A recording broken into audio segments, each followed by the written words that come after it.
आप सबका वर्मा जी टेक्निकल पर। तो दोस्तों ये चल रही है हमारी मध्य प्रदेश की सीरीज जिसमें मैं आपको पढ़ाता हूँ डेली करंट अफेयर। अभी तक मध्य प्रदेश का डेली करंट अफेयर आपको किसी भी यूट्यूब चैनल पर नहीं मिल रहा था, तो मैं प्रोवाइड करने की आपको पूरी कोशिश कर रहा हूँ कि मध्य प्रदेश का जो जिस दिनांक को डेली डेली करंट अफेयर बन रहा है, जैसे कि एक दिन बैक साइड का हम बना रहे हैं, जैसे कि आज है 8 तारीख, लेकिन आपको मिलने वाला है 7 तारीख का पूरा डेली करंट अफेयर। यानी कि 7 तारीख को मध्य प्रदेश में जो जो करंट अफेयर की क्वेश्चन बने हैं मैं आपको प्रोवाइड करवा रहा हूँ फुल डिटेल के साथ। वीडियो को रोज रोज देखना। अब मध्य प्रदेश का करंट अफेयर आपकी मुट्ठी में होने वाला है।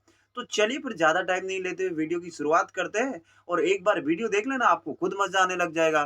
तो चलिए फिर, क्या है आज का हमारा पहला कंटेंट, क्या है पहला क्वेश्चन। तो ये रही हमारी दोस्तों आज की पहली न्यूज कि प्रदेश में 88 ऑक्सीजन प्लांट शुरू किए जाएंगे। मुख्यमंत्री शिवराज सिंह चौहान ने कहा है कि 44,590 लीटर प्रति मिनट ऑक्सीजन का उत्पादन हुआ शुरू। सितंबर माह तक सभी 190 प्लांट शुरू हो जाएंगे मध्य प्रदेश में। तो देखिए जानकारी कब की दोस्तों, जानकारी हमारी भोपाल 7 सितंबर 2021 की। तो करंट अफेयर एकदम मोस्ट आईएमपी है, ये सीधा सीधा जो एग्जाम में पूछा जाएगा ना, हम सिर्फ वही न्यूज वही करंट अफेयर कवर कर रहे हैं।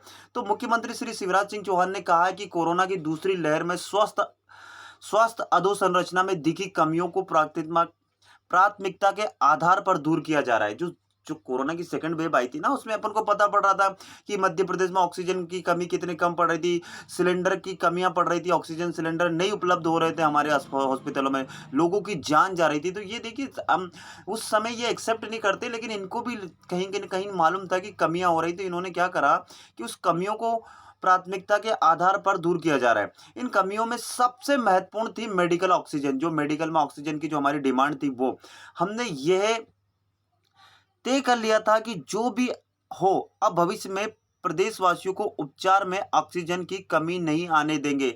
यानी कि अब भविष्य में कभी भी देखिए, भगवान करे ऐसा नहीं होता, लेकिन कभी तीसरी लहर आ जाए तो फिर से हमें उसी समस्या का सामना नहीं करना पड़े। इसी के उद्देश्य के लिए हमें ना प्रदेश में क्या हुआ, 88 ऑक्सीजन प्लांट तो शुरू हो चुके हैं, लेकिन सभी के सभी सितंबर माह के एंड तक दोस्तों 139 प्लांट है हमारे मध्य प्रदेश में, सारे के सारे शुरू हो जाएंगे। क्या हो जाएंगे, सबके सब शुरू हो जाएंगे। इसी उद्देश्य से अभियान चलाकर प्रदेश में ऑक्सीजन प्लांट लगाने का कार्य युद्ध स्तर पर किया गया है। आज मध्य प्रदेश में स्थापित किए जा रहे 190 ऑक्सीजन प्लांट में से 88 प्लांट कार्यशील हो गए। कितने, 190। जो टोटल जो सितंबर के माह में शुरुआत करने थे, उसमें से 88 की तो हमारी शुरुआत हो चुकी है। इन 88 प्लांट है ना, इनमें ऑक्सीजन की क्षमता कितनी है दोस्तों, 45,890 लीटर प्रति मिनट। तो इतनी ऑक्सीजन मध्य प्रदेश में रोज प्रोवाइड होने वाली है। अब कितनी, 45,890। तो अभी प्रेजेंट में चल रही है 88 ऑक्सीजन प्लांट। इतनी रोज एक मिनट में कितनी बना रहे हैं, 45,890 लीटर प्रति लीटर प्रति मिनट ऑक्सीजन हमारी बन रही है। और क्या है मामला, और आगे की न्यूज देखते हैं। और उन्होंने बोला है कि अब ऑक्सीजन आयात की नहीं करनी पड़ेगी जरूरत। जब हमारे प्रदेश में इतने सारे प्लांट बन जाएंगे तो हमें आयात करने की जरूरत क्यों पड़ेगी, ये तो सही बात है ना। तो मुख्यमंत्री श्री चौहान ने कहा है कि प्रदेश में ही ऑक्सीजन उत्पादन शुरू होने से अब ऑक्सीजन आयात करने की जरूरत नहीं पड़ेगी। इससे क्या हो, मध्य प्रदेश सरकार का खर्चा बचेगा। हमारा प्रयास है कि सभी जिला मुख्यालयों सहित तहसील स्तर पर भी ऑक्सीजन प्लांट लगाए जाएं। क्या हो, लग जाए। जहां ऑक्सीजन प्लांट प्लांट्स नहीं लगे हैं, वहां ऑक्सीजन कंसंट्रेटर उपलब्ध कराए गए। यानी कि आपको जनरेट कुछ कंसंट्रेटर यानी कि उपलब्ध करवा देंगे, वहां पर स्टोरेज बना देंगे, तो आपको वहां से मिल जाएगी। अब इसमें है ना दोस्तों, केंद्र सरकार का मिला सहयोग। ये जो हम 190 प्लांट लगाने वाले हैं और जो अभी हमारे 88 जो चालू हो गए, इसमें ना केंद्र सरकार का भी बड़ा सहयोग है। तो क्या है, उन्होंने मुख्यमंत्री श्री चौहान ने कहा है कि प्रधानमंत्री श्री नरेंद्र मोदी सहित केंद्रीय मंत्रियों के सहयोग से, जो हमारे केंद्रीय मंत्री है, मध्य प्रदेश से भी बहुत सारे हमारे लोकसभा में केंद्रीय मंत्री, उन सबके सहयोग से मध्य प्रदेश को समय पर ऑक्सीजन की उपलब्धता होती रही है। इतनी प्रॉब्लम नहीं आई है, लेकिन थोड़ी कमियां आई थी सेकंड वेव में। इससे हम प्रदेश में कोरोना की दूसरी लहर में बड़ी संख्या में लोगों की जान बचाने में सफल भी रहे। ऐसा नहीं, कुछ लोगों की जान भी गई है, लेकिन सफलता भी मिली है। प्रधानमंत्री श्री मोदी के प्रति आभार व्यक्त करते हुए मुख्यमंत्री श्री चौहान ने कहा है कि मध्य प्रदेश में स्थापित हो रहे 190 ऑक्सीजन प्लांट में 102 प्लांट केंद्र सरकार के सहयोग से लग रहे हैं। कितने? 102 में तो केंद्र सरकार मध्य प्रदेश की सरकार के लिए सहयोग करेगी और सितंबर माह के अंत तक सभी 190 प्लांट काम शुरू करना कर देंगे।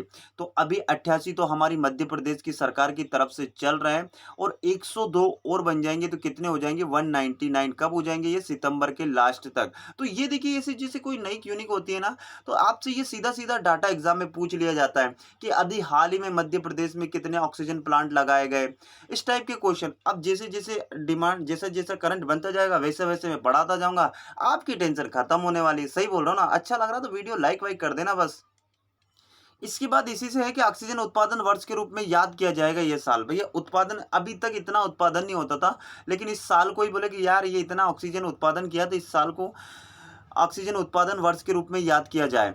तो मुख्यमंत्री श्री चौहान ने बताया कि सभी के मिले जुले प्रयासों से वर्ष 2021 मध्य प्रदेश के ऑक्सीजन उत्पादन में आत्मनिर्भर के लिए याद किया जाएगा। भैया इससे ज़्यादा जब ऑक्सीजन की ज़रूरत ही नहीं पड़ी थी और अब इतने सारे हो गए, तो वो तो जाहिर सी बात है कि याद किया जाएगा। प्रदेश में आज की स्थिति, कब की बात करें हम? 7 सितंबर 2009 स्थिति में 190 ऑक्सीजन प्लांट स्थापित होना अपने आप में एक बड़ी उपलब्धि है। भैया इतने प्लांट उपलब्ध लगवाना, स्थापित करना, ये बहुत बड़ा क्या है, अचीवमेंट है मध्य प्रदेश के लिए। तो ये था हमारा ऑक्सीजन के ऊपर एक छोटा सा प्यारा सा क्वेश्चन। अब अगला करंट अफेयर क्या बना है आपके लिए, वो भी बता देता हूं मैं आपको। तो दोस्तों 7 सितंबर की बात है, क्या है कि ग्रीन गणेश शिविर में 60 लोगों ने लिया मूर्ति प्रशिक्षण। तो क्या है, ये शिविर हुआ था, इसमें क्या है पूरा मामला पढ़ के बता देता हूं। देखिए बात है मंगलवार 7 सितंबर 2021 की। तो एप्को द्वारा गत 4 सितंबर से आयोजित गणेश मूर्ति निर्माण प्रशिक्षण में आज 60 से अधिक प्रतिभागियों ने हिस्सा लिया। 4 सितंबर से ये गणेश जी की जो मूर्ति बनती है मिट्टी की, उसकी प्रतियोगिता चल रही थी। तो कितने? 60 से अधिक प्रतिभागियों ने भाग लिया था। आज एप्को द्वारा राज्य स्तरीय 2 दिवसीय ऑनलाइन प्रशिक्षण भी आयोजित किया गया। कब की बात करें हम? 7 सितंबर की। प्रशिक्षण के पहले दिन प्रोफेसर श्री प्रवीण तामोट ने प्रदेश के इको क्लब के 180 से अधिक शिक्षकों और विद्यार्थियों को पीओपी से बनी और रासायनिक रंगों से रंगी गणेश प्रतिमा के विसर्जन से जलीय स्रोतों पर जो गंभीर दुष्प्रभाव की जानकारी दी है। कि भाई आप पीओपी से जो मूर्तियां बनाते हैं और जो उसमें जो कलर यूज करते हैं, उसमें है ना जल के जो स्रोत है जहां पर हम विसर्जन करते हैं, उसमें गंभीर दुष्प्रभाव निकलते हैं। वो सारी की सारी जानकारी इनको दी गई। मूर्तिकार है श्री कमलेश वर्मा। तो आपसे सीधे सीधे पूछे जाते हैं कि कमलेश वर्मा का संबंध किससे दे देगा? कलाकार है, मूर्तिकार है, गायक है, इस टाइप के। तो आपको ये नाम याद रखना है। कमलेश वर्मा ने प्रतिभागियों को प्रतिमा तैयार करने के लिए मिट्टी बनाने की विधि की विस्तृत जानकारी दी कि कैसे मिट्टी गूंथी जाएगी, कितना पानी डालना चाहिए, सारी की जानकारी दी। कल प्रशिक्षण के दूसरे दिन यानी कि आज की बात करें 8 सितंबर को यह प्रतिभागी तैयारी मिट्टी के साथ ऑनलाइन गणेश प्रतिमा बनाने सीखेंगे। तो ऑनलाइन आपको अगर देखना हो तो देख सकते हो। एप्को परिसर में गणेश की प्रतिमा निर्माण के लिए आए हुए प्रतिभागियों ने भी ऑनलाइन प्रशिक्षण कार्यक्रम में भाग लेने की रुचि जाहिर करते हुए लिंक से जुड़ने की मांग की है कि भैया हमें लिंक प्रोवाइड कर दी जाए। एप्को द्वारा ऑनलाइन प्रशिक्षित प्रतिभागी अपने घरों में गणेश प्रतिमा का निर्माण करने के साथ दूसरे लोगों को भी प्रतिमा निर्माण प्रशिक्षण देंगे और पीओपी प्रतिमा के जल विसर्जन के दुष्प्रभाव को अवगत कराएंगे। तो ये सारी जानकारी थी। मतलब एक गणेश शिविर लगाया हुआ था कि मूर्ति कैसे कैसे बनाई जाए, मध्य प्रदेश की तरफ से ये प्रयास किया गया था। तो ये छोटे मोटे कार्यक्रम होते रहते हैं। तो जो भी न्यूज़ बनेगी भाई, हमें तो डेली करंट अफेयर में कवर करना है। तो आपसे सिर्फ यहाँ से जानकारी ज़्यादा यही निकलेगी कि भैया कमलेश वर्मा का संबंध किस से है, तो कलाकार है कि, इस टाइप के क्वेश्चन आपसे एग्जाम में पूछे जाते थे। ये छोटी छोटी बातें आपको पढ़ते जाओ, रोज रोज पढ़ोगे ना तो आपको याद हो जाएगा और आने वाले परीक्षाओं में आपको मध्य प्रदेश का करंट अफेयर यूं चुटकियों में सोल्व कर देंगे आप। तो दोस्तों अगली हमारी खबर है कान्हा नेशनल पार्क से। तो मध्य प्रदेश का कान्हा नेशनल पार्क, आप तो इसके बारे में सब जानते हो, लेकिन अब इसके बारे में थोड़ी और जानकारी दूंगा। आज तो मैं इसकी हिस्ट्री बता दूंगा आपको। आज से पहले कान्हा नेशनल पार्क के बारे में आपने इतना नहीं पढ़ा होगा, और इस न्यूज में क्यों बनाया, 7 सितंबर 2021 की न्यूज में क्यों आया, तो वो भी मैं बताऊंगा। देखिए, प्रदेश में स्थापित नेशनल पार्कों के प्रति देश पर्यटकों के साथ विदेशी पर्यटक बहुत तेजी से आकर्षित हो रहे हैं। इनमें से एक है हमारा कान्हा नेशनल पार्क। ये पार्क वन संपदा, वन्य जीवों की प्रचुरता और जैविकी विविधताओं से लबरेज है। मतलब इसमें तो भैया, ये कान्हा नेशनल पार्क में हमें जाना ना, मध्य प्रदेश का सबसे बड़ा national park Kanha national park. अब मुझे ये बता दो कि इसकी स्थापना कब हुई थी और इसको राष्ट्रीय उद्यान कब बनाया गया था इसके लिए, और इसको टाइगर रिजर्व का दर्जा कब दिया गया था, नीचे कमेंट कर देना मुझे, अगर आप मेरे उससे पढ़ते हो। बाकी आगे जानकारी तो मैं दूंगा ही दूंगा, है ना। तो कान्हा नेशनल पार्क विलक्षण और अद्वितीय प्राकृतिक आवास के लिए जाना जाता है। कान्हा का संपूर्ण वन क्षेत्र वैभवशाली अतीत का आज भी संजाए हुए है, जिसकी वजह से यह पार्क देश विदेशी पर्यटकों के भरभस अपनी ओर खींचता आ रहा है। भैया बहुत ज्यादा आकर्षित होते हैं विदेशी सैलानी के, भैया हमें कान्हा नेशनल पार्क देखना है। मंडला और बालाघाट जिले की सीमा से लगा ये पार्क, दोनों जिले में इसकी सीमा आती है, मैंने बताया था ना। ये पार्क प्राकृतिक और पर्यावरणीय गौरव के लिए जाना जाता है। क्षेत्रफल के लिहाज से इसका देश के सबसे बड़े राष्ट्रीय पार्क में शुमार है। भाई क्षेत्रफल की दृष्टि से ये देश का सबसे बड़ा, हमारा मध्य प्रदेश का नहीं, हमारे पूरे इंडिया का ये सबसे बड़ा नेशनल पार्क है। कोर वन मंडल यानी कि राष्ट्रीय उद्यान एवं बफर जोन वन मंडल कान्हा टाइगर रिजर्व के अंतर्गत आते हैं। इन दोनों वन मंडलों का क्षेत्रफल क्रमशः 940 और 1134 वर्ग किलोमीटर है। राष्ट्रीय उद्यान में दोस्तों 91,743 वर्ग किलोमीटर का क्षेत्रफल क्रिटिकल टाइगर हैबिटेट के रूप में अधिसूचित है। कितना, ये सारे के सारे ले लेना स्क्रीनशॉट, और ये जो डाटा निकल के आता ना दोस्तों, इनसे ना परीक्षाओं में क्वेश्चन पूछे जाते हैं। चाहे आप पीएससी की तैयारी कर रहे हैं या एमपी के किसी भी गवर्नमेंट एग्जाम की तैयारी की कर रहे हैं जिसमें मध्य प्रदेश का जीके जीएस स्टैटिक पूछा जाता है, तो समझ लो ये सारे का सारा डाटा जो मैं प्रोवाइड कर रहा हूँ ना, ये बहुत काम का है। और ये आपको आसानी से ना मध्य प्रदेश की बुकों में, वेबसाइटों पे नहीं उपलब्ध होने वाला, इस बात का खास करके ध्यान रखना, इसलिए स्क्रीनशॉट लेते जाना, है ना। तो कितना है, 91,743 वर्ग।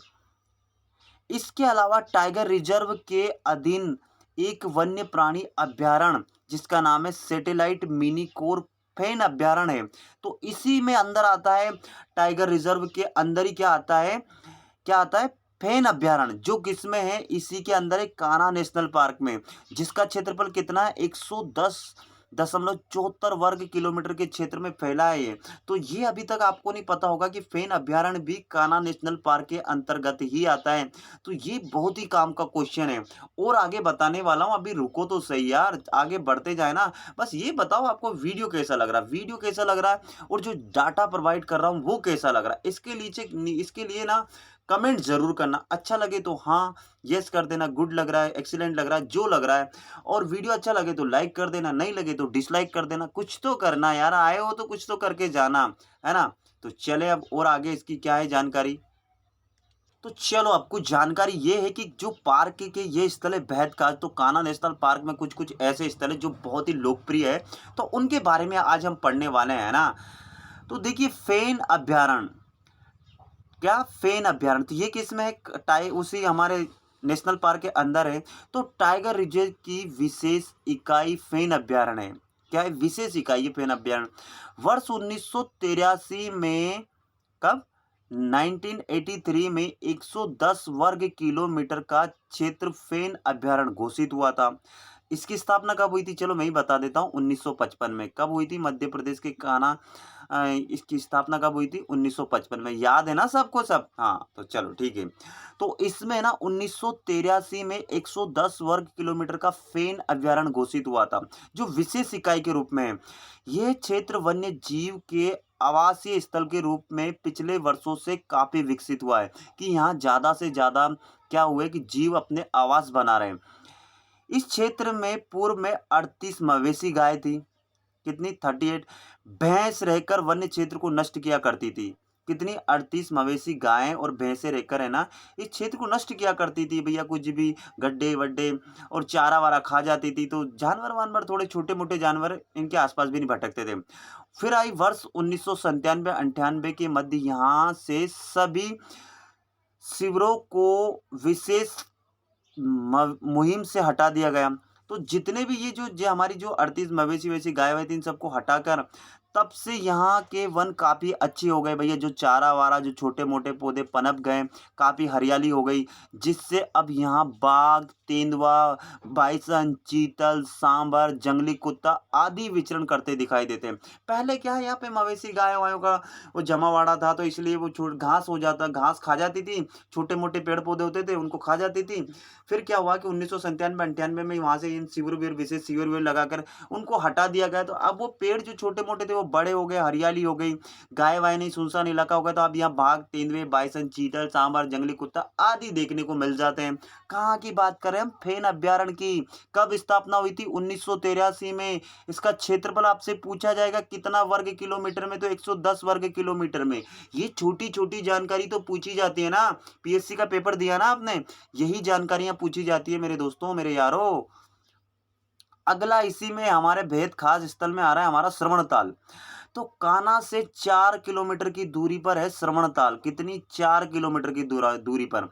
देखिए पौराणिक मान्यता के अनुसार राजा दशरथ के तीर से, ये पौराणिक मान्यता के अनुसार हम बात करें कि राजा दशरथ के तीर से मात्र पितृ भक्त श्रवण कुमार की मृत्यु इसी स्थान पर होना माना जाता है। जो तीर मारा था ना दशरथ ने, उनके बाद वो जो शब्द भेदी बाण था, साउंड सुनकर लग जाता था। वो अपने माता पिता को, श्रवण कुमार वो डोली में बिठाकर दोनों माता पिता को पूरे पूरा तीर्थ करवाने ले जा रहा था। उनको प्यास लगी थी तो वो पानी भरने आया था, तो उसकी आवाज़ सुनकर दशरथ जी ने, उनके पास कैसा था साउंड, वो क्या कि अशब्द भेदी बाण था, वो आवाज़ सुनकर वो अपना वो तीर लगा सकते थे, उसमें उसकी मृत्यु हो गई थी। तो वो मृत्यु मानी जाती है हमारी कहाँ? ये श्रवण ताल के आसपास, इसको श्रवण ताल ही बोला जाता है। तो ये पौराणिक मान्यता है, अब कितनी सच्चाई है, अब हमारे ग्रंथ में तो साफ साफ लिखा है, तो सच्चाई होगी होगी ना भाई, माना जाता है। यहाँ कई साल पहले तक मकर संक्रांति का मेला लगता था इस श्रवणताल में।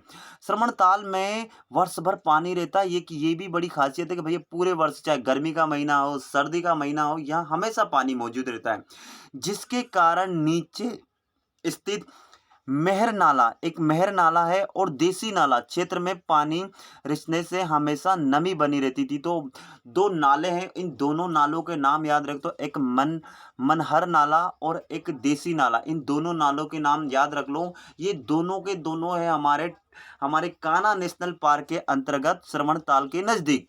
और ये श्रवणताल की वजह से ये हमेशा यहाँ पर ठंडक बनी रहती है। जो बाघ के लिए उपयुक्त तो आवास है, तो यहाँ पे बाघ ज़्यादा से ज़्यादा देखने को मिलता है। बारहसिंगा पानी में घुसकर यहाँ जलीय पौधों को अपना भोजन बनाते हैं। तो जो इस नाले में जो जलीय पौधे हैं ना, तो बारहसिंगा उसमें घुसकर बढ़िया बड़े चाव से खाता है भाई, उसको ताज़ा ताज़ा भोजन मिलता है इन दोनों नालों के कारण। और ये नाले में पानी किसके कारण? श्रवणताल के कारण। तो देखिए इतनी खास बातें अभी तक, ईमानदारी से बता दो आपने क्या कान्हा नेशनल पार्क में ये सब डिटेल पढ़ा है?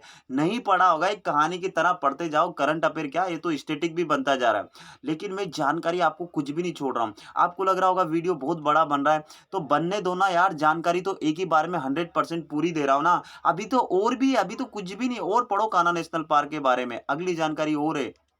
इसी में हमारा अगला है किसली मैदान। ये भी कान्हा नेशनल पार्क में अंदर है, जिसको चुप्पे मैदान भी बोलते हैं भैया। तो आपसे पूछा जाएगा किसली मैदान उर्फ चुप्पे मैदान किस नेशनल पार्क में स्थित है, तो आपको लगाना पड़ेगा कान्हा नेशनल पार्क के अंतर्गत है ये। तो पार्क का ये मुख्य प्रवेश द्वार है। तो क्या है, ये जो हमारा नेशनल कान्हा नेशनल पार्क है ना, उसका पार्क का ये क्या मुख्य प्रवेश द्वार है। वैसे तो कान्हा नेशनल पार्क में इतना बड़ा है, तो सीधी सी बात एक दो द्वार नहीं होंगे। तो इस सभी द्वारों में से मुख्य द्वार है किसली मैदान, जिसको चुप्पे मैदान भी बोलते हैं। वर्ष 1986-87 में यहाँ से लोगों को पार्क के बाहर कपोट बहरा में स्थापित किया गया था। यहाँ पर क्या है कि जो जनजाति लोग रहते थे उनको क्या करा, पार्क के बाहर कपोट बोहरा में स्थापित किया गया था।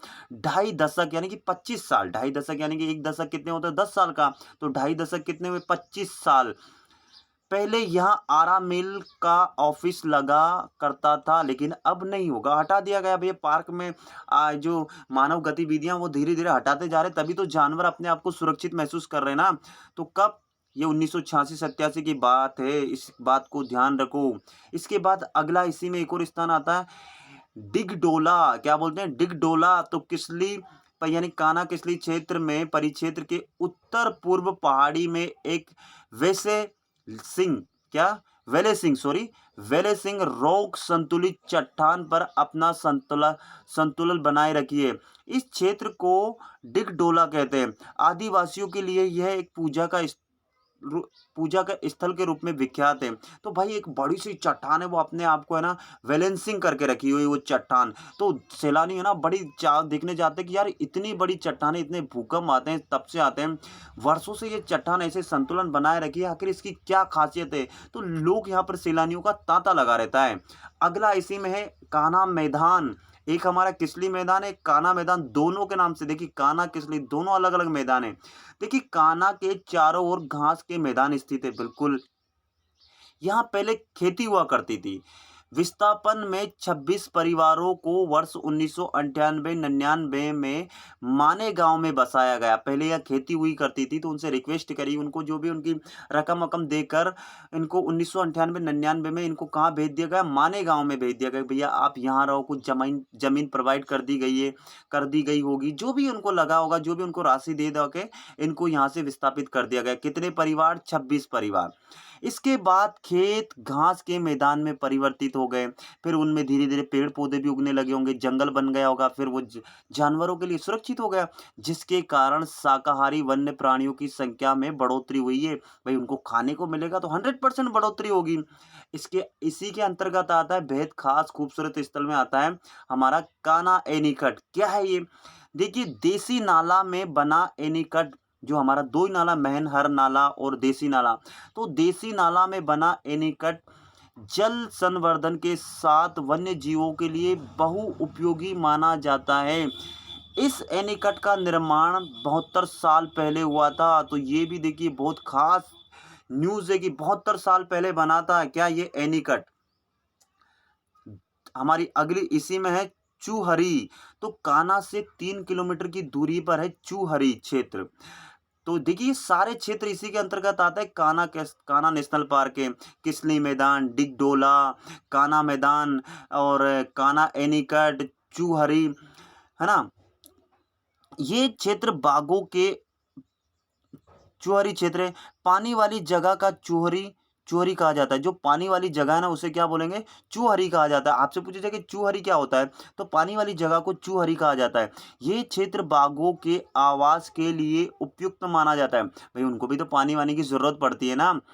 अगला है इसी में बारहसिंगा फेंसिंग। तो इसका निर्माण 50 साल पहले हुआ था। बारहसिंगा का संवर्धन इसी क्षेत्र में ही किया जाता है। इसके संबंध में अनुसंधान, अनुश्रवण आदि के कार्निपोरस प्रूफ फेंसिंग के अंदर कुछ बारहसिंगा को आवश्यकता अनुसार यहाँ पर रखा जाता है। बारहसिंगा की संख्या में वृद्धि होने पर उन्हें बाद में मुक्त कर दिया जाता है। तो फेंसिंग बनाकर क्या, बारहसिंगा के संवर्धन, उनकी बढ़ोतरी के लिए फेंसिंग बना दी गई, जिसको बारहसिंगा फेंसिंग के नाम से जाना जाता है। आप कभी कभी किसी नेशनल पार्क में जाते हो तो जानवर नहीं दिखाई देते, तो ये बारहसिंगा आप यहाँ पर ज्यादा डेंसिटी में, ज्यादा घनत्व में आपको पाए जाते हैं। अभी तो खत्म नहीं हुआ वीडियो, अभी तो कान्हा नेशनल पार्क के बारे में आपको और पढ़ना है। पढ़ते जाओ, कान में हेडफोन लगा लो, सुनते जाओ, आपको सुनते ही तो जाना है, और करना क्या है, तो सुनते जाओ, आगे काम आएगा, एग्जाम में पूछा जाएगा आपसे। दोस्तों इसी में आता है विशनपुरा। इसकी क्या खासियत है, क्या, तो कान्हा मुक्की मार्ग में बिशनपुरा मैदान स्थित है। देखिए मैदान तो बहुत, जब ये 940 वर्ग किलोमीटर कम थोड़ी नहीं होता है, तो मैदान तो बहुत सारे होंगे। पहले इस स्थान में छोटा गांव हुआ करता था। देखिए दो गांव, पहले तो हमारे 26 परिवार को विस्थापित करके जिनको माने गांव में विस्थापित कर दिया गया, लेकिन ये बिशनपुरा में पहले इस स्थान में क्या हुआ, छोटा गांव हुआ करता था। वर्ष 1974-76 के मध्य यहाँ से 13 परिवारों को विस्थापित करके, पहले 26 परिवारों को विस्थापित किया था, अब 13 परिवारों को विस्थापित करके भिलवानी वन ग्राम समूह में बसाया गया है। वर्तमान में इस स्थान पर काफी अच्छे चारागाह विकसित हो जाने से काफी संख्या में पर्णभक्षी आते हैं, यानी कि जो पत्ते खाते हैं ना, यानी कि जो चारा वारा खाते हैं उनकी बातें। पर्ण यानी कि पत्तों को, भक्षी यानी खाने वाले को, तो पत्ते जो खाते हैं, पत्ते खाने वाले जो जानवर आते हैं ना, वो जानवर आते हैं। पानी की प्रचुर मात्रा रहने से कान्हा की तरफ से पहाड़ पार से वन्य जीव का इधर आवागमन काफी अच्छा रहता है। इस इलाका में बारहसिंगा, चीतल, बाइसन, जंगली सुअर, भालू और गिद्ध दिखाई देते हैं। तो सैलानी यहाँ जाते हैं स्पेशल ये सब कुछ देखने के लिए। अगली इसी में खास, बेहद खास जगह में हमारा सोंडर एवं सोंडर तालाब। तो हमारे एक और तालाब आ गया। एक तो हमारा श्रवण ताल था, एक सोंडर करके एक और तालाब है। तो कान्हा मुक्की मार्ग पर ये कान्हा में देखिए बहुत सारे मार्ग है, तो ये मुक्की मार्ग पर सोंडर मैदान स्थित है। फिर बोलूंगी सर इतने सारे मैदान है क्या? मैं बोल रहा हूँ भैया 940 वर्ग किलोमीटर कम होता है क्या? तो मैदान तो होंगे ना यार। तो सोंडर मैदान स्थित है। पहले इस जगह यहाँ भी गांव हुआ करता था। वर्ष 1974 से 76, यहाँ भी 1974 से 76 के बीच यहाँ 11 परिवारों को, यहाँ से 13 परिवार, यहाँ से 11 परिवार, अगली जो टॉपिक में अगला जो स्लाइड बताई थी उसमें 26 परिवार, तो 11 परिवारों को विस्थापित कर। देखिए दोस्तों ये पहले जंगल हुआ करता था, तो आदिवासी जंगलों में ही रह करते, तो ये जितने भी परिवार थे ना, ये सब आदिवासी थे, तो उनको है ना वहां से और कहीं शिफ्ट कर दिया गया। तो 11 परिवारों को विस्थापित कर अन्यत्र और कहीं बसाया गया। देखिए सोंडर तालाब काफी पुराना है। खेतों की जगह चारागाह विकसित हुए। भाई पहले खेत थे, वहां चारागाह विकसित हो गए जो बारहसिंगा के लिए उपयुक्त थे। इस क्षेत्र में एक ही क्रम में 5 तालाब है भैया। अब देखो सोंडर, देखिए देखिए 5 तालाब है जो ऊपर से नीचे घटते क्रम में। इसके कारण जल संवर्धन का उचित उपयोग होने से क्षेत्र बारहसिंगा, वाइल्ड बोर, चीतल और वाइसन के लिए उपयुक्त है भैया। 5 पहले बड़ा, फिर बड़ा, फिर उससे छोटा, फिर उससे छोटा, तो ऐसे करके 5 तालाब है ये सोंडर तालाब के आसपास। तो बड़ी खासियत है यार। आज तक सही में ईमानदारी से मैंने ही नहीं पढ़ा था, तो आपको पढ़ा रहा हूँ मैं, है ना। मुझे डाटा मिला तो मैं आपको प्रोवाइड करवा रहा हूँ कि यार पढ़ो। ये ना कि दोस्तों ये क्या, अब जैसे आप पीएससी का मेंस देने जा रहे हो, तो कान्हा मैदान के बारे में अगर कभी पूछ ले, कान्हा किसनी नेशनल पार्क के बारे में, तो वहाँ हमें 250 वर्ड में है ना ऐसे लिखना पड़ता है। 250 वर्ड में इस क्वेश्चन को समेटना होता है। तो इतनी सारी जानकारी हमें होगी तो हम 250 वर्ड लिख पाएंगे ना। ऐसे नहीं पता होगा तो क्या लिख पाएंगे? एक एक लाइन को 2-4 बार रिपीट करेंगे क्या? फेल हो जाओगे। इसलिए अगर आप पीएससी वेसी की तैयारी करें ना, तो आप ये डेली करंट अफेयर की सीरीज आप जरूर देखना। मैं आपको अच्छा से अच्छा कंटेंट रोज प्रोवाइड करवा रहा हूँ, और अब रेगुलर चलता रहेगा ये, है ना। एक आध दिन कभी हो सकता है, अभी तक तो नहीं हुआ लेकिन कभी हो सकता है, तो आप देख लेना। तो और क्या है इसके बारे, अभी ये कान्हा किसनी के बारे में अभी पूरा खत्म नहीं हुआ, अभी तो और है, बहुत कुछ कहानी बाकी है दोस्तों। तो क्या है अगला, अभी और खासियत बता रहा हूँ ना मैं इसकी। तो दोस्तों अगला इसमें स्थान है हमारा गोरेला। भैया ये कौन सा गोरेला गया? पढ़ो पढ़ो पढ़ो। तो सोंडर से कुछ दूर पर है गोरेला मैदान। बोले सर कितने मैदान पढ़ाओगे? तो अरे भैया इतना बड़ा है तो मैं क्या करूं। वर्ष 1974-76 में, मतलब ये पहल चल रही थी। देखिए 1974 में है ना, इस पे काफी ध्यान दिया गया। देखो 1974 से 76 के बीच में, आपको लग रहा है ना, देखिए हमने 3 बार पढ़ लिया। तो पहले यहाँ पर भी गांव हुआ करता था गोरेला, जिससे 22 परिवारों को विस्थापित करके मुक्की, ये मुक्की मार्ग पर ही सब कुछ हो रहा है। तो मुक्का मुक्की नहीं पड़ जाए, आप पे ध्यान रखना। मुक्की एम धनिया जोर में बसाया गया। यहाँ बारहसिंगा काफी दिखाई देते। तो भैया परिवारों को विस्थापित करके उनकी खेती वेती लेके वहाँ जंगल विकसित कर कर वहां पर धीरे धीरे, इसी में तो कान्हा नेशनल पार्क बढ़ता गया, वहाँ जानवरों की संख्या बढ़ती गई। कारण यह है कि इस पर बहुत ज्यादा ध्यान दिया गया इसलिए। अगला इसमें लप्सी कवर। अब भैया ये पूछा जाता है कि लप्सी कवर किस पार्क के अंतर्गत आती है, किस राष्ट्रीय उद्यान के अंतर्गत आती है, तो ये सब पढ़ना है आपको। तो बिशनपुरा से कुछ ही दूरी पर मुक्की की तरफ खापा तिराहे पर मार्ग के किनारे लप्सी कबर है। कहाँ है? तो बिशनपुरा पढ़ा हमने, तो बिशनपुरा से कुछ ही दूरी पर मुक्की की तरफ खापा तिराहे है। खापा तिराहे पर मार्ग के किनारे लप्सी कबर है। देखिए लप्सी वन्य जीवों की ज्ञाता था। ये लप्सी कोई व्यक्ति है, इनकी कवर बनाई दी। तो ये क्या करे कि वन्य जीवों के ज्ञाता थे। कौन? लप्सी जी। अब बोलोगे सर ये कैसा नाम है? नाम तो नाम होता है भाई, पढ़ो। ये खास पर्सनालिटी हो गई है ना, तो इसके बारे में पढ़ना तो जरूरी है। पूर्व में जब शिकार की अनुमति थी तब वह शिकारियों का सहयोगी था। जब पहले की सरकारों ने बोला था हाँ हाँ मारो जानवर वानर, वो क्या जा रहा, हमारा मार के काट पीट के खाओ, क्योंकि मनुष्य को पहले खाना नहीं मिलता था, तो जाहिर सी बात है कि वो जानवरों को मार पीट के खाता था, है ना। तो पहले अनुमति थी, तो ये क्या, जब अनुमति थी तो जो शिकारी विकारी आते थे हिरण विरण को मारने वाले, इनको मारने वाले, तो इनके शिकारियों के सहयोगी करता था। ऐसी किदवंती है, यानी कि ऐसी कहावत है, किदवंती है कि लपसी बाघ के शिकार के समय अपनी पत्नी को गारे के रूप में प्रयोग करता था। गारे के रूप में प्रयोग करता था, मैं खुद पहली बार पढ़ा हूँ। एक दिन शिकार के समय बाघ द्वारा उसकी पत्नी पर हमला बोलने पर वह स्वयं बाघ से भिड़ गया, जिससे दोनों की मृत्यु हो गई। बाघ से भिड़ गया था भैया अपनी पत्नी को बचाने के लिए, काफी मतलब पतिव्रता था, पत्नीव्रता, पतिव्रता थोड़ी नहीं, पत्नीव्रता। मान्यता ये है कि लपसी की कब्र में पत्थर पत्थर चढ़ाने पर बाघ दिखाई देता है। ये ऐसी किदवंती है भैया, हम नहीं बोल रहे, ये भी किदवंती किसी लोगों ने, मतलब वहाँ के लोगों से, वहाँ की रहवासियों आसपास के, उन्होंने बोला, किदवंती कहा जाता है कि भैया लपसी की कब्र चढ़ाने पर बाघ दिखाई देता है। भैया वहाँ पर जो सैलानी जाते हैं, वहाँ पर पत्थर वत्थर चढ़ाते हैं, उनको लगता है कि यार आए हैं दूर, तो बाघ वाघ तो देख के चले, तो इनको बाघ वाघ दिखाई देता है। ऐसी मान्यता है, ऐसी किदवंती है, बोला जा रहा है बस। तो लपसी कब्र के बारे में थोड़ा, तो कहाँ पर, ये मुक्की की तरफ खापा तिराहे पर स्थित है, और किसके अंतर्गत आता है, कान्हा नेशनल पार्क के अंदर ही आता है, इस बात का खासकर ध्यान रखना है। अबे भैया सौंप, अरे खाने वाली है क्या, अरे मैं खुद ही आपको पढ़ा। तो ओरई मार्ग पर स्थित, देखिए बहुत सारे मार्ग है, बहुत सारे मार्ग बने थे, फिर से बोला 940 वर्ग किलोमीटर बहुत ज्यादा होता है। तो ओरई मार्ग पर स्थित सौंप क्षेत्र पहले गांव था। आज से 52 साल पहले इस गांव के 29 परिवारों को भानपुर खेड़ा ग्राम में विस्थापित किया गया था। वर्तमान में अच्छे खासे मैदान हो गए यहाँ। क्षेत्र बारहसिंगा के रूप में विकसित है। मैं ये जल संवर्धन के लिए कई तालाब तथा डैम है यहाँ पर। क्षेत्र में बारहसिंगा और चीतल मुख्य रूप से। वर्ष 1993 के जुलाई माह में वन रक्षक स्वर्गीय श्री चंदन लाल वाकट शिकारियों के साथ लड़ते हुए यहीं पर शहीद हुए थे। तो भैया ये सौंप है ना, इस क्षेत्र को याद कर लो। कौन, स्वर्गीय श्री चंदन लाल वाकट शिकारियों के साथ लड़ते हुए यहीं पर शहीद हुए थे।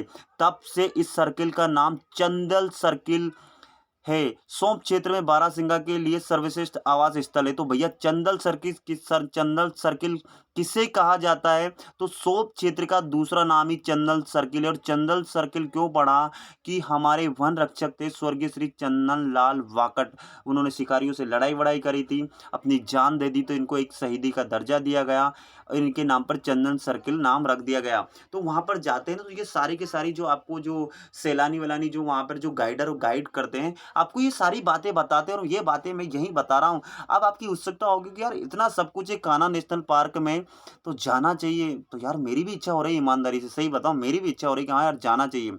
अगला और पढ़ लो जल्दी जल्दी, रोंदा। एक सौंप एक रोंदा। तो सोपा से 4, अबे सोपा नहीं, सौंप से 4 किलोमीटर दूरी पर है रोंदा क्षेत्र स्थित है। ये क्षेत्र भी पहले गांव था, सब गांव थे, सबको 1974 से लेकर 76 में बड़ी पहल कर हटा दी गई। यहाँ भी परिवार 53 परिवार को, अभी तक तो मुझे लग रहा है सबसे ज्यादा बड़े परिवार यहीं से हटा, पूरा गांव ही होगा, 53 परिवार बहुत होते हैं।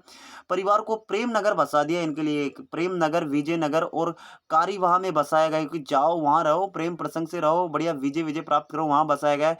इस क्षेत्र में स्थान पर चारागाह ही है। यहाँ बारहसिंगा के आवास है, कुल मिला के इनको निकाल निकाल के इनके खेत वेत को जंगल बनाकर वहां बारहसिंगा ये सब कुछ आते हैं।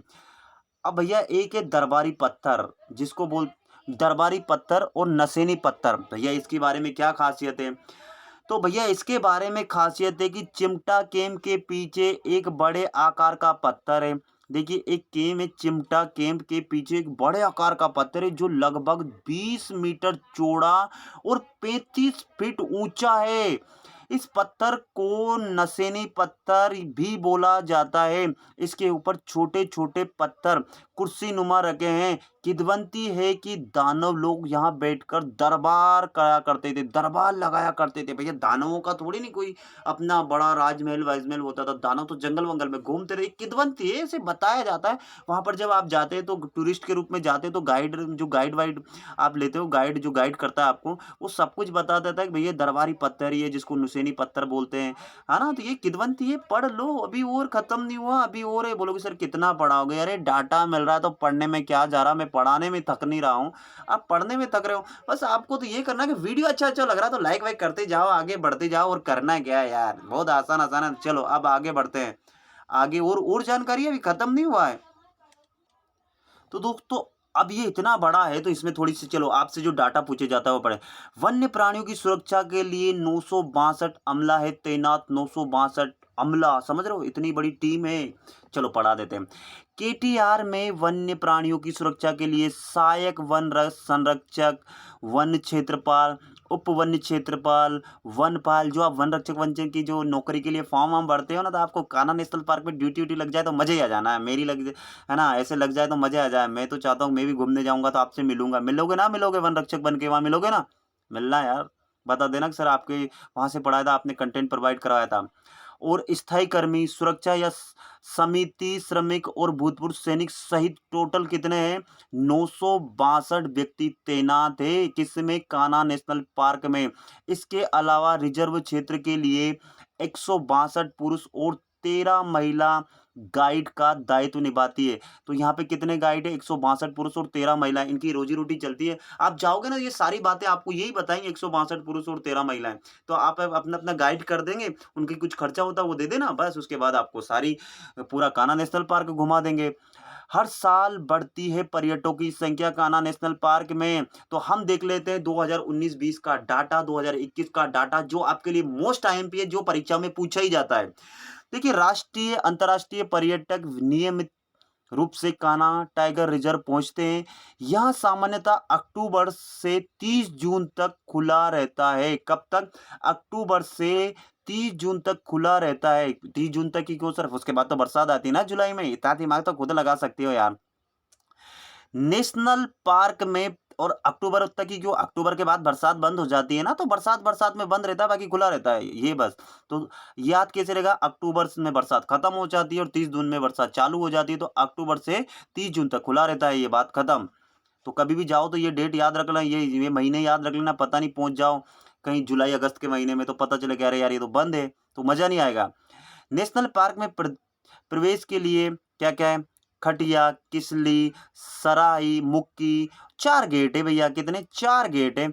इसी प्रकार मध्य प्रदेश टूरिज्म सहित अन्य बड़े घरानों के होटल भी है भैया यहाँ पर। मध्य प्रदेश जो टूरिज्म है ना, मध्य प्रदेश की जो टूरिज्म पे वो होटल तो है ही है, और अन्य बड़े घरानों के यानी कि अन्य नामी ग्रामी होटलें भी है यहाँ। वर्ष 2019-20 में कोर जोन में 90,135 देसी, 13,875 विदेशी, देखो देख रहे हो आप,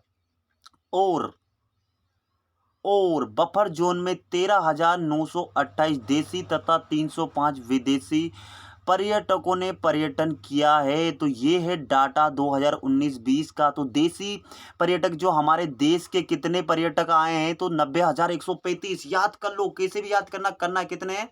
90,000, तो याद कर लो, 135 एक कर लो, तो 90,135 तो हमारे देसी यानी कि हमारे अलग अलग राज्य से, जैसे उत्तर प्रदेश से आ रहा है, कोई उत्तराखंड से आ रहा है, कोई हिमाचल प्रदेश से आ रहा है, हमारे 28 राज्य और जितने भी केंद्र शासित प्रदेश से वो पर्यटन के लिए कान्हा किसनी बाग में कान्हा किसनी पार्क में कितने आए 2019-20 के लिए? डाटा कितना है? 90,135।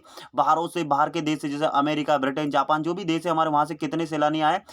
13,875 विदेशी। ये कहाँ के लिए आए? कान्हा नेशनल पार्क में, कोर जोन में आए ये। और जो बफर जोन में उसमें कितने आए? 13,928 तो देसी और 305 विदेशी पर्यटन।